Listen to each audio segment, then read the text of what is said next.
Amém. Bem, aqui no capítulo 4 de João, conta a história da mulher de Samaria.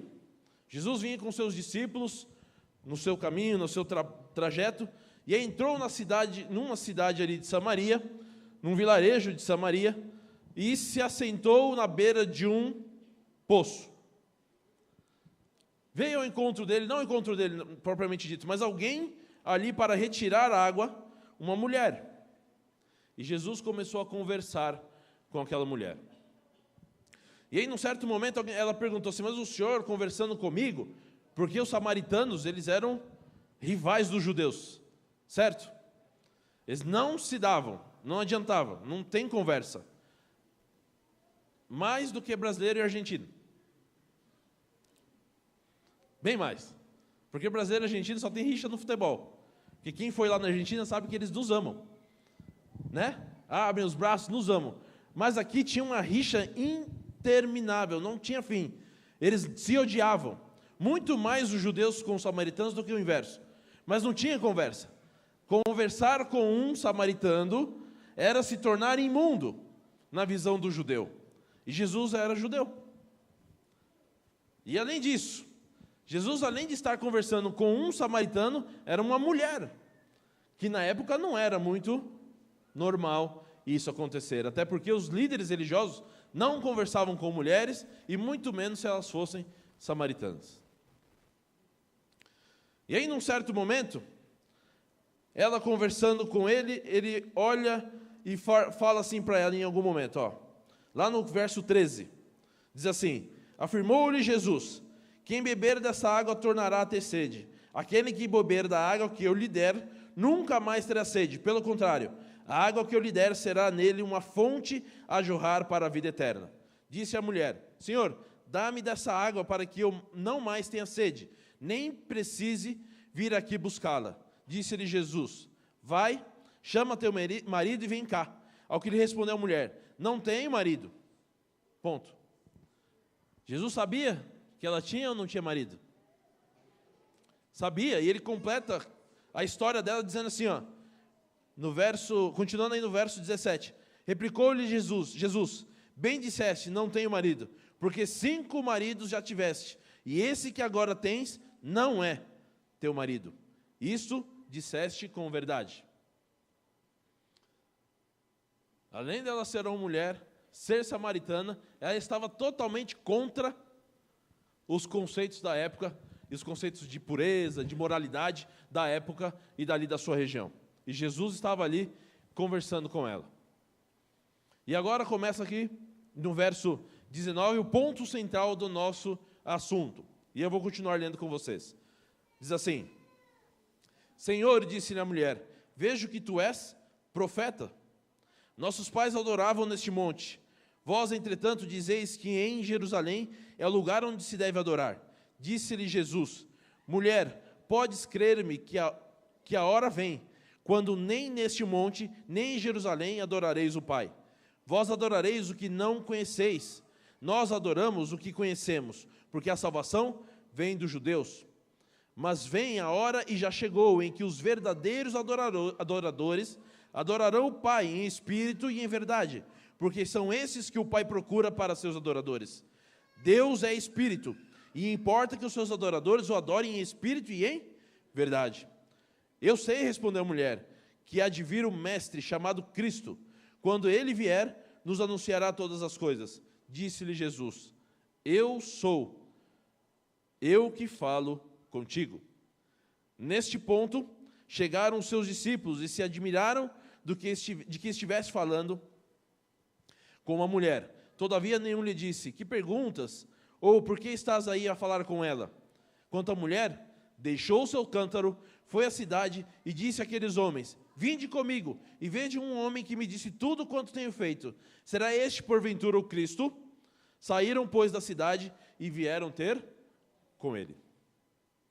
Normalmente nós usamos esse verso, esse texto aqui, para mostrar a atitude de Jesus em relação a alguém que não era do seu meio, do seu convívio, da sua religião. Mas nós vamos falar disso também. Só que o ponto principal aqui é essa mulher. e não Jesus no contexto em que nós vamos trazer hoje aqui. Apesar de estarmos falando aqui o tempo todo de ensinos de Jesus, quem vai nos ensinar um pouco é essa mulher. Porque ela sabia da história de Jesus. Porque quando Jesus contou o que ia acontecer a ela, ela disse: nós já sabemos disso. Estamos só esperando o Cristo vir para nos anunciar todas essas coisas. E aí quando Jesus olha para ela e fala assim: espera aí, mas eu sou o Cristo. Você está falando com ele. O que essa mulher fez? De imediato, ela largou os seus cântaros e foi chamar outras pessoas, contar a outras pessoas do que tinha escutado. E aí que é o ponto principal da história. Esse é o ponto principal da história. Porque assim, em algum verso da Bíblia, Cristo disse aos seus discípulos: ide, pregai o evangelho a toda a nação, batizando-os em nome do Pai, do Filho e do Espírito Santo. Missão. Jesus pediu para que nós cumpríssemos a missão da pregação do evangelho. E a missão, ela não pode esperar. E ela tem, para cumprir a missão, nós temos alguns passos que são importantes. E que essa mulher aqui cumpriu todos eles. Todos eles. Primeiro, ao entrar em contato com Jesus, ela abriu o seu coração e deixou a mensagem chegar nela, antes de se tornar uma missionária. Isso gerou uma experiência de pregação nela, uma experiência com Cristo, em que a levou a pregar a outras pessoas. Certo ou não? Porque quando Jesus falou: olha, você não tem marido mesmo. Você já teve 5 maridos, e o que está contigo nem é teu marido. A experiência com Cristo começou neste momento para ela. Ela falou: como que ele sabe disso? Porque a história aqui é bem resumida, mas eu duvido que ela não tenha pensado: como ele sabe? Quem é esse homem? É um profeta? Como que ele sabe o que está acontecendo? E aí a experiência dela com Cristo começou a acontecer.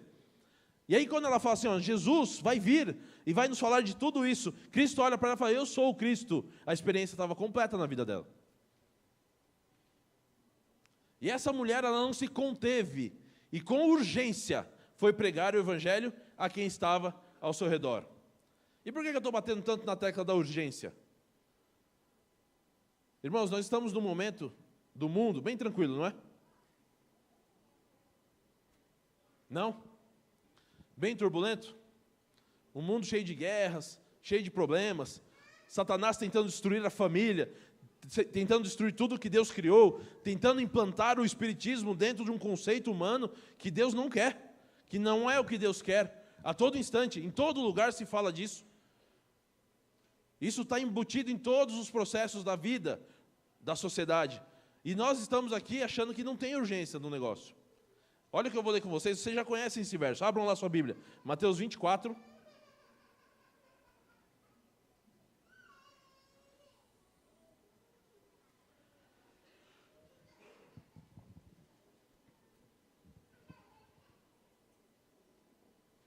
Mateus 24, no verso 5.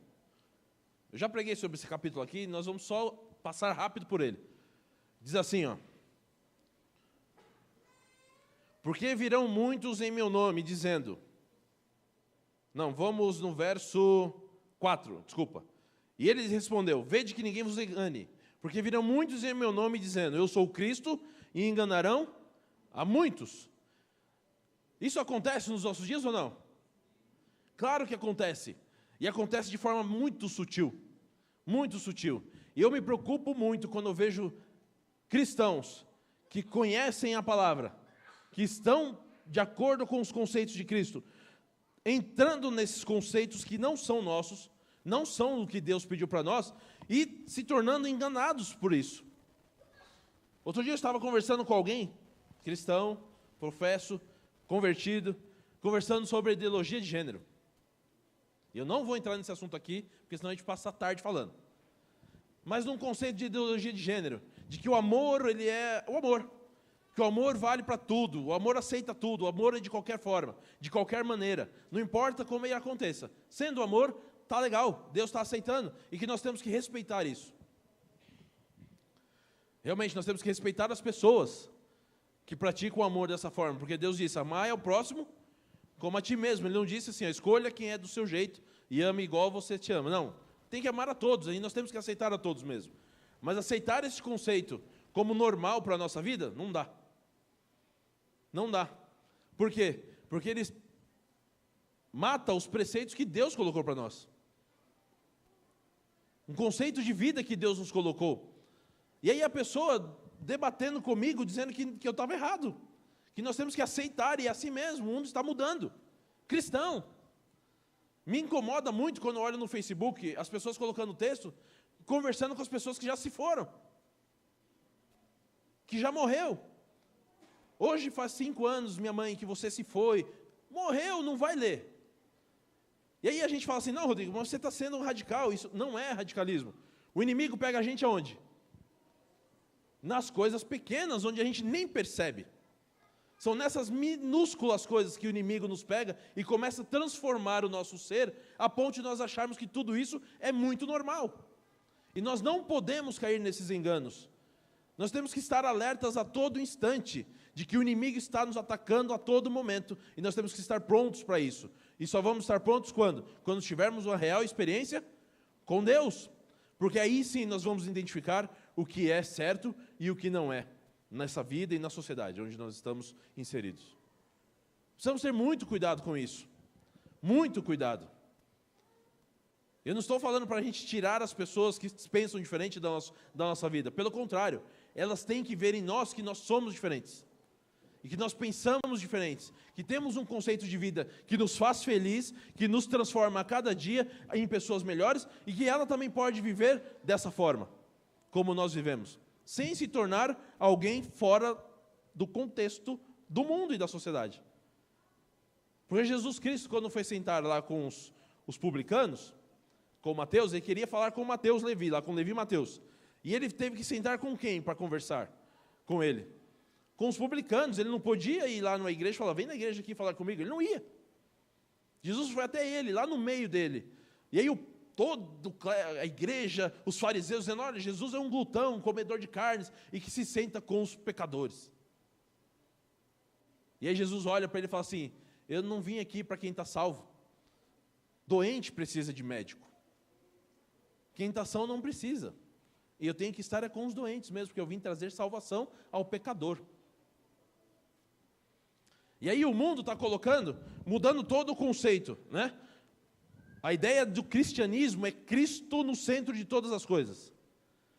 E aí a sociedade está colocando quem no centro de todas as coisas? O pecador, o ser humano. Porque se eu decido ser feliz do meu jeito, está valendo.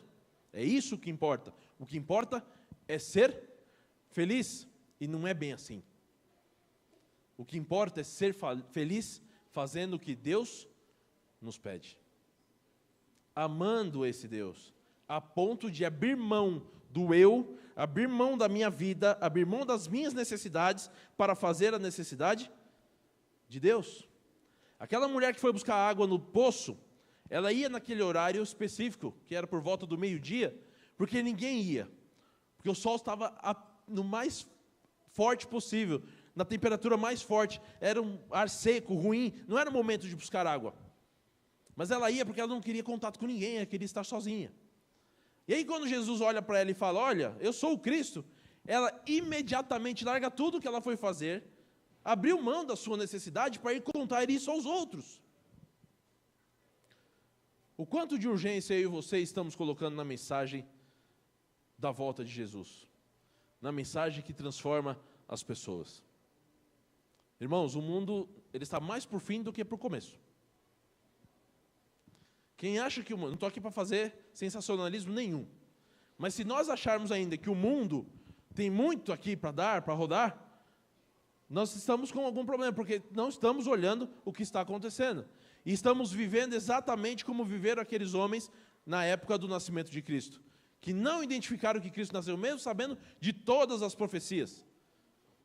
O livro de Isaías era um dos livros mais estudados por aquele povo naquela época, para entender em que momento e que época Jesus viria. E eles não entenderam. A maioria não entendeu que Jesus viria naquela época, que nasceria na cidade de Belém e que cresceria no meio deles para salvar pessoas. Por quê? Porque esperavam um Jesus, um final de história, que não era o que estava escrito. E aí o texto continua aqui, ó. E respondeu, vede que nem vos engane, no verso 5. Verso 6. E certamente ouvireis falar de guerras, rumores de guerras, vede que não vos assusteis, porque é necessário assim acontecer. Mas ainda não é o fim, porquanto se levantará nação contra nação, reino contra reino, e haverá fomes e terremotos em vários lugares. Porém, tudo isso é o princípio das dores. Então sereis atribulados e vos matarão. Sereis odiados de todas as nações por causa do meu nome. Nesse tempo, muitos hão de se escandalizar, trair e odiar uns aos outros. Levantar-se-ão muitos falsos profetas e enganarão a muitos. E por se multiplicar a iniquidade, o amor se esfriará de quase todos. Aquele, porém, que perseverar até o fim, esse será salvo, e será pregado este evangelho do reino por todo o mundo para testemunho a todas as nações, e então virá o fim. A pregação do evangelho se faz necessária neste momento. Não teve época no mundo em que fosse mais necessária a pregação do evangelho do que hoje. Nós precisamos contar o que Cristo tem feito na nossa vida, o que Cristo tem transformado no nosso ser a outras pessoas. Todo cristão é um missionário. Não tem cristão que não é missionário. Se eu e você não temos um senso missionário, não posso me dizer cristão. Porque cristão o que é? Seguidor de Cristo. E quando eu sigo alguém, eu pelo menos penso em fazer o que ele fazia. Não tem outro jeito. Se o meu mestre, eu digo, o meu mestre é Jesus Cristo. O discípulo segue o mestre, faz o que o mestre faz. Eu e você precisamos pregar o evangelho a quem não conhece. Jesus só veio para isso, para salvar pessoas. Não tem mais nada necessário e importante nesse mundo, a não ser salvar pessoas. Porque quanto mais rápido nós pregarmos o evangelho, mais rápido Jesus volta. E aí eu e você ficamos sofrendo nesse mundo aqui, que não é bom. É muito complicado. É muito difícil. E nós vivemos nesse mundo aqui atribulado, mas não estamos fazendo nada para acelerar o processo. E nós podemos fazer. Porque Deus comissionou em nossas mãos. Olha, vai e prega por mim. Prega o evangelho. E dividiu com cada um de nós para pregarmos para quem nós pudéssemos pregar. Aí você olha para mim e fala assim, Rodrigo, não é fácil pregar o evangelho. Eu não tenho habilidade em falar em público, não tenho habilidade em cantar. Cada um tem uma habilidade que Deus deu. E cada um pode pregar dentro do seu próprio espaço. Dentro da família, no trabalho, com os vizinhos, no caminho, no trânsito, no ônibus, com suas atitudes, com a sua forma de agir, a forma de viver. Cada um de nós temos que pregar isso. Mostrar o que Deus faz na minha vida e na sua para outros que não conhecem. Aí fora tem tanta gente sedenta pela mensagem do Senhor e nós precisamos distribuir isso. Precisamos pregar isso a quem não conhece. Deus está esperando de nós, porque olha o resultado que isso faz na vida das pessoas. Leia comigo ali, João, volte lá para João no capítulo 4.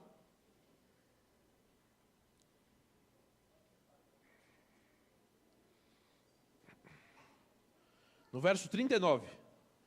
João 4, 39. Diz assim, ó. Muitos samaritanos daquela cidade creram nele, em virtude do testemunho da mulher que anunciara. Ele me disse tudo que tenho feito. Vindo, pois, os samaritanos ter com Jesus, pediam-lhe que permanecesse com eles, e ficou ali 2 dias. Muitos outros creram nele por causa da sua palavra, e diziam à mulher, já agora não é pelo que disseste que nós cremos, mas porque nós temos ouvido e sabemos que este é verdadeiramente o Salvador do mundo. Se aquela mulher tivesse ficado calada, o verso 39 até o verso 42 existiria? Provavelmente não. Provavelmente não. Jesus iria pregar o evangelho lá de qualquer forma. Porque ele disse que no final dos tempos até as pedras falarão, certo? Vai ser pregado. Mas se ela tivesse negligenciado a sua missão, teria demorado um pouco mais para aquelas pessoas conhecerem o Jesus que ela tinha acabado de conhecer. Nós precisamos pregar a quem não conhece. E tem uma parte que Jesus fala aqui com ela, lá no verso um pouco mais atrás, que ele diz assim, ó, mas vem a hora e já chegou, em que os verdadeiros adoradores adorarão o Pai em espírito e em verdade, porque são estes que o Pai procura para seus adoradores. E ele disse um pouquinho no verso antes que a salvação via dos judeus, mas que viriam adoradores de todos os lugares. Nós temos que ter o conceito e a consciência de que não somos só nós que vamos ser salvos. A placa Igreja Adventista do Sétimo Dia não salva ninguém. Os que serão salvos são aqueles que terão o testemunho de Jesus Cristo. Esses serão salvos. Os que seguem o que Jesus pede. Os que perseverarem até o final. E aí fora tem um monte de gente que se encaixa nesse conceito. Que estão só esperando uma palavra nossa para mudar de vida. E para estar aqui e para louvar esse Deus. Enquanto nós tivermos o conceito de que eu estou sentado aqui, estou salvo, vamos estar cada vez mais perdidos. Porque não é aqui que tem salvação. Aqui nós encontramos com quem nos traz a salvação. A salvação está em Cristo, não numa igreja, não numa parede, não num espaço como este aqui. A salvação está em Cristo Jesus. E é dele que nós temos que pregar para outras pessoas.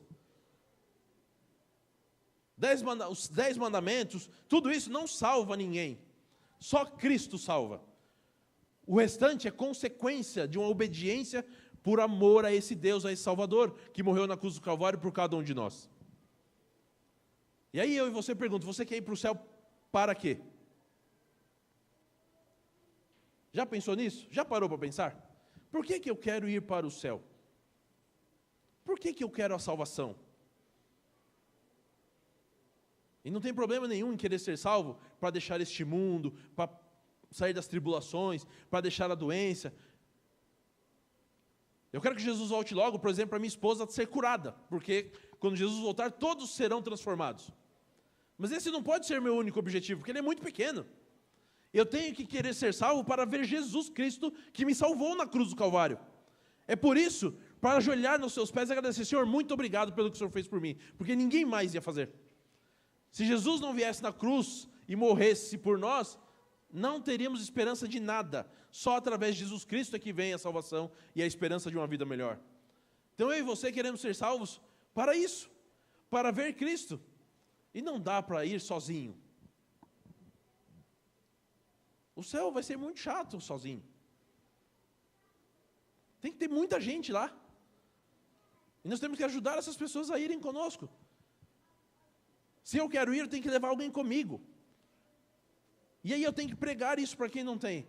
E a gente faz um programa desse aqui, por exemplo, que tem o único intuito, que é missionário. Nós temos que trazer as pessoas para assistir. Tem um folheto na sua bolsa, entrega para alguém que você tem vontade. Tem um livro, distribui para quem precisa.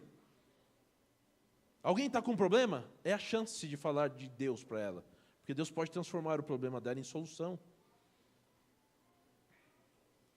Há uns dias atrás, eu estava lá no meu trabalho, e aí um movimento bem grande de mudança de área de todo mundo, vamos mudar as pessoas de lugar e tal, e assim, ninguém sabia o que ia acontecer, nem para onde ia ninguém, se ia para o Nordeste, para outro estado qualquer do Brasil, e aí a minha gestora lá me liga e fala assim, olha, eu preciso conversar com você, tá bom, sentamos lá para conversar, olha, nós vamos ter algumas alterações e tal, e eu vou lá defender a tua mudança para algum lugar. Olha, tem essa e essa opção. O que você acha melhor para você?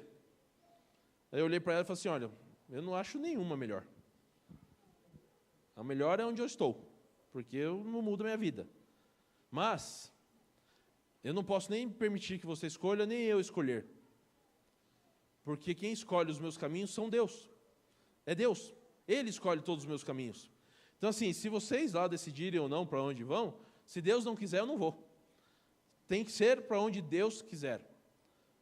E aí, dentre as opções que tinham, eu orei em casa com a minha esposa, e nós pedimos, Senhor, se for para esse lugar aqui, vai ser melhor para nós, mas seja feita a sua vontade. E as pessoas andavam ansiosas no trabalho. Puxa, e aí, o que vai acontecer com a gente? Para onde que a gente vai? Tal, e o pessoal mega ansioso. E aí perguntava para mim, você não está ansioso? Eu não. Nem um pouco? Não. Chegava em casa, meu pai me ligava perguntando, e aí, já sabe? Não. Você não pergunta? Eu não. Como não? A gente está aqui preocupado e você não? Eu não. Não estou preocupado. Porque eu não tenho que estar preocupado mesmo. Se eu pus na mão de Deus, é Ele que tem que se preocupar com mim. Não eu. É Ele que tem que resolver por mim. E é o lugar que Ele me colocar, eu vou. Porque foi onde Ele escolheu. E aí reuniram-se lá quase 20 pessoas numa sala para decidir o nosso futuro. E eu falei para a minha gestora de novo, falei, olha, não importa o que vocês querem lá. Quem vai decidir lá é Deus. Você só vai ser instrumento para dizer assim, tá bom, Ele vai. Só. E ela falou assim, olha, cuidado que eu sou empoderada, hein? Eu falei, não, a partir de agora você é abençoada, porque Deus vai te usar para fazer bem a mim. E foi exatamente o que aconteceu. O que nós pedimos para Deus, Ele fez. E aí nós precisamos contar para as pessoas, dessa forma, por exemplo, que Deus trabalha na nossa vida, que Deus age, que Deus transforma o nosso ser. E que Ele está em todo instante cuidando da nossa vida. Será que o outro que ouvir isso não vai querer viver uma vida parecida?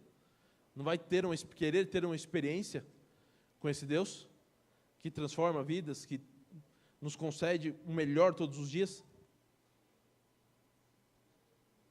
Não dá para a gente deixar o mundo consumir o que Deus trouxe para nós. É o contrário, nós temos que eliminar o que o mundo traz com as bênçãos que Deus nos deu através da sua palavra. E não podemos abrir mão de sermos missionários. Abra sua Bíblia lá em 2 Timóteo.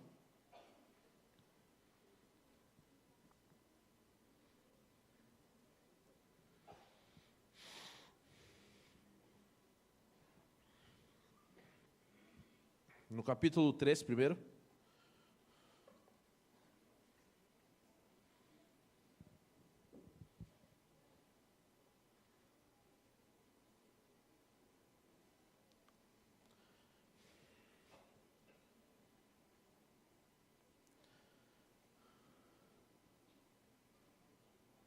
No verso 1. Diz assim, ó. 2 Timóteo 3, verso 1. Sabe, porém, isto, nos últimos dias sobrevirão tempos difíceis, pois os homens serão egoístas, avarentos, jactanciosos, arrogantes, blasfemadores, desobedientes aos pais, ingratos, irreverentes, desafeiçoados, implacáveis, caluniadores, sem domínio de si, cruéis, inimigos do bem, traidores, atrevidos, enfatuados, mais amigos dos prazeres que amigos de Deus, tendo forma de piedade, negando-lhe, entretanto, o poder. Parece com o que nós ouvimos hoje ou não? Parece a sociedade que nós vivemos hoje ou não? E aqui a Bíblia é bem clara, ó, nos últimos dias sobrevirão tempos difíceis, onde os homens serão exatamente como eles são hoje. Estamos ou não estamos nos últimos dias? Precisamos ou não precisamos pregar o Evangelho a este mundo? Precisamos. Precisamos pregar o Evangelho neste mundo sem perda de tempo.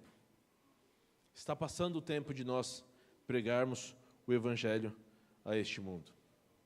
Deus está nos chamando para este trabalho e cabe a mim e a você aceitarmos ou não. Mas somente os missionários entrarão no reino dos céus.